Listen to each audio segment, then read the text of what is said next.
Hi everyone, I'm JD from Willowbound Journals. Welcome back to my channel. We are continuing the Make a Junk Journal with Me series, making these two Daphne's Diary journals. I'll link the playlist below if you want to catch up. So far we've done the cover, the feature pages, the filler pages, cut everything down to size, and now it's kind of the exciting part where we can put it all together. And I'm just going to spread out my pages so I can arrange them, see what I've got to work with. So I'm just going to pull out my pocket pages, put all my colour pages together. Let's just move this one out the way. We'll get our coffee dye pages, and we've already got our feature pages, so I always just like to lay them out so that I can see what I need to fit in here. Alright, so first thing I want to do is, my first choice is, do I put a colour page or a coffee dye page first? And the way I choose is I look at the picture on the front here, and I can see that this is already looking vintage, so I want to contrast it. Let's go for a bit of colour and a bit of boldness, so I'm going to go straight for, let's go straight for green, I think. Yes, because we're going to pick up some of the greens in there. I don't want to go pink, because that's too clashy. I mean, you could do pink, but it's like pink. So I want to just give a bit of different colour. So we've got pink, and then we've got a bit of green, and then I will put in the coffee dye page next.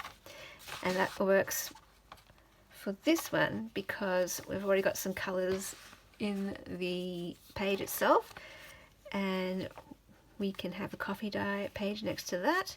So then here, I think I also, hang on, so I could put that one there, or I could put a colour. I think I might want to put blue here, or I could put blue here. Now, I kind of like this. This is kind of a neutral colour, and I know I said before bright or colour next to the neutral last time, but I want this to be the star of the show, and if I put a colour page here, this gets drowned out. So I'm going to leave that there, and I'm going to put my colour page here instead. Again, this might change later. Sometimes the first go at this is the right way to go, but later on I might be like, oh, I've got too many of this colour left. I need to put that somewhere. So I'll just do a first pass through. Now, because this is already a blank page, I don't need to put another blank page here necessarily. I could put a pocket page instead, just to break up these two. And that way I've still got my writing space, and then another feature page. So, okay, here I feel like, okay, this is neutral. I think I want a bit of colour. Let's go with pink. And then let's go with a coffee dye page. Alright, and then over here, now this is going to be interesting because I'm also thinking about what colour works with this, but what colour also works with this. So I think I'm running out of colour pages. It's got to be purple. Now, does that work? Oh, good, that works. The yellow on the purple works. The purple with the purple works. What I wouldn't want is this, because it's too much the same for me. Whereas this one, we've got a white background, so that breaks up all of the purple there. Okay, so then I might want to... But actually, I like that combination. The green and the purple just works really well, so I might just leave that. And then we'll do a coffee dye here. Whoops.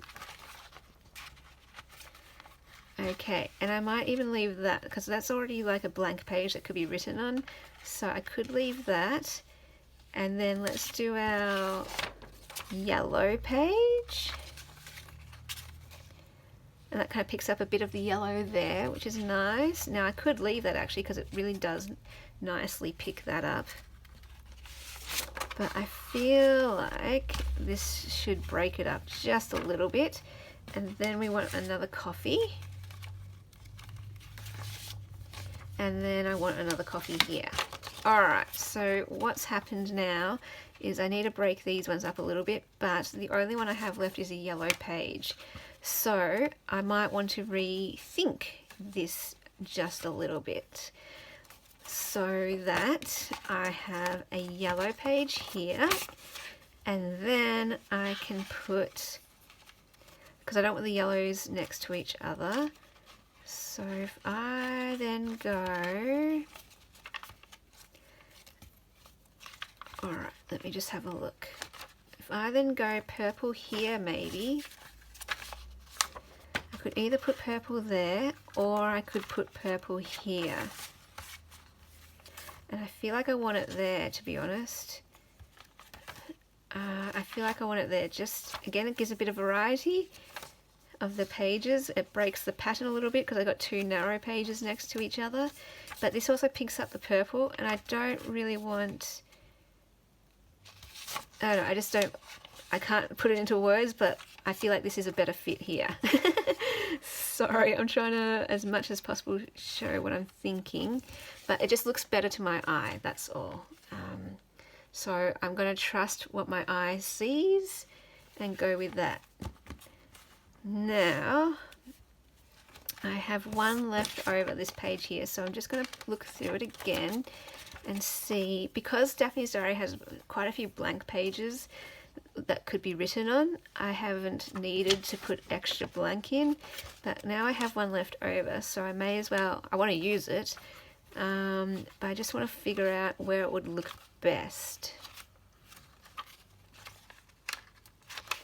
And I feel like the only place left is here, which is a bit of a shame because I really like this combination. So if I can find somewhere else to put it, I will. But if not, that's the best place I can put it. I mean, I could put it here if I wanted.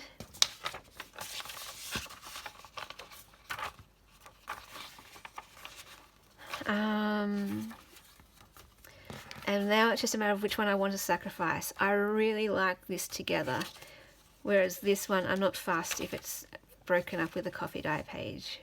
So I'll do that. I want to preserve this. That's my priority. So there is my 25 pages. There's my 25 pages. We can put that in there. So now this one should just be a matter of copying this as my template.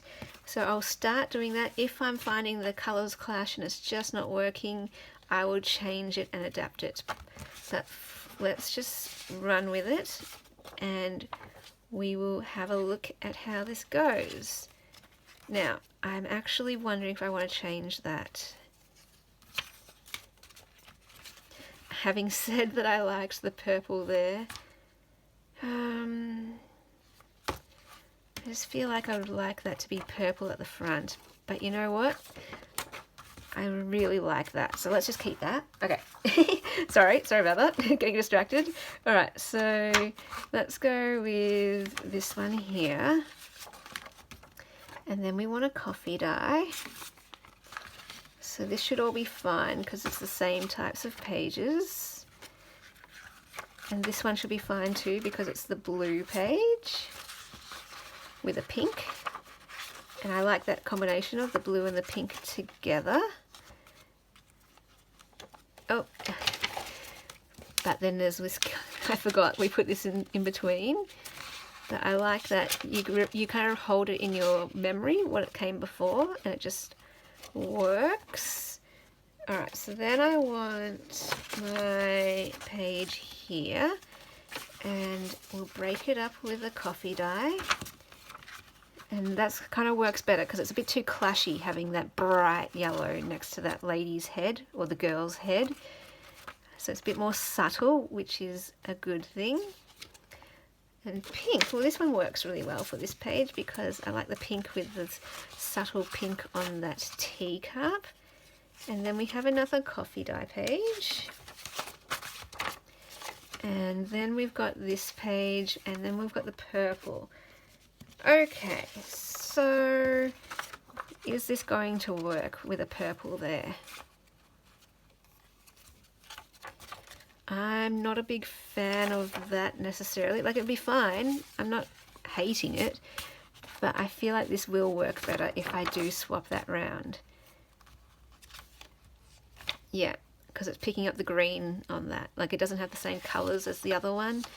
So then I can put the purple there, and that's picking up the greens there. Like, the purple didn't really fit in with either of those necessarily. So that's a bit better there. Okay, so this is what I was saying about you can change it if you need to and adapt it to suit whatever look you're going for. But again, even if I left it as is, it would have been fine. It would have been fine, because anything goes with a junk journal. So then I've got my yellow page. And then I've got a coffee dye. And then I've got another coffee dye. So again, I'm breaking up the pattern, which is good. And this is good because this is very bright and a lot of stuff going on. So it's good just to have a bit of a breather page, you know, just a blank page.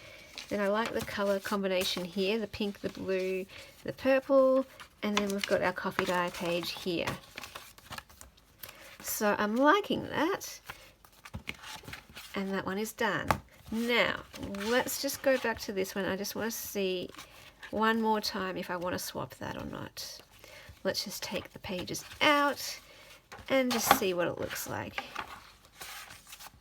Oops, what am I doing? Okay, I actually like that contrast. That's good, I like that contrast. So you know what, I think I will keep, just to keep it consistent, the same layout as the other one. I actually really want the purple there. I think it picks up the purple. It makes more sense with the florals, having the purple there. And then the green, I feel like that does actually work better, having a contrast color rather than the purple, even though the purple would have worked fine. And even though the purple worked with this, I like it's working well. The pastels are picking up the pastels here. It works with the pink and green. I'm liking that. So yeah, that's how I do that. All right, and that's what I mean by, like, I'm literally thinking about every single page, the placement, why it's going where it's going. There's a reason why I put things where I put them. And I know it could be much easier if you just do random, and you can definitely do random if you want and not think about it, like overthink it like this.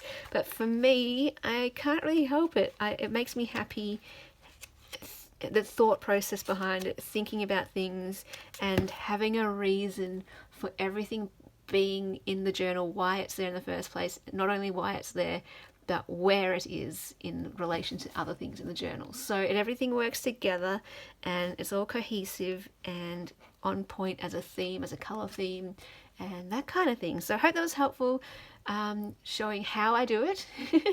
In the next video, we will bind and trim down the edges. You could trim down the edges first before you bind, but I'm just going to bind them first and then trim. If I was going to add embellishments and sewing to this journal, then yes, I would want to cut these down first so that I could know with the placement of my embellishments before I bind, so that when I cut afterwards, I'm not cutting off half an embellishment or something. All right, so yeah, that is it. I will be back in the next video where we will do that. And I hope you've been having fun with this series. Let me know if you have been. Let me know what journals you've been making following along, and feel free to post a photo of it on your on the Willow Bound Journals Facebook group page. Alright guys, thanks so much for watching. You are a gift to the world. You are a precious gem. Bye guys.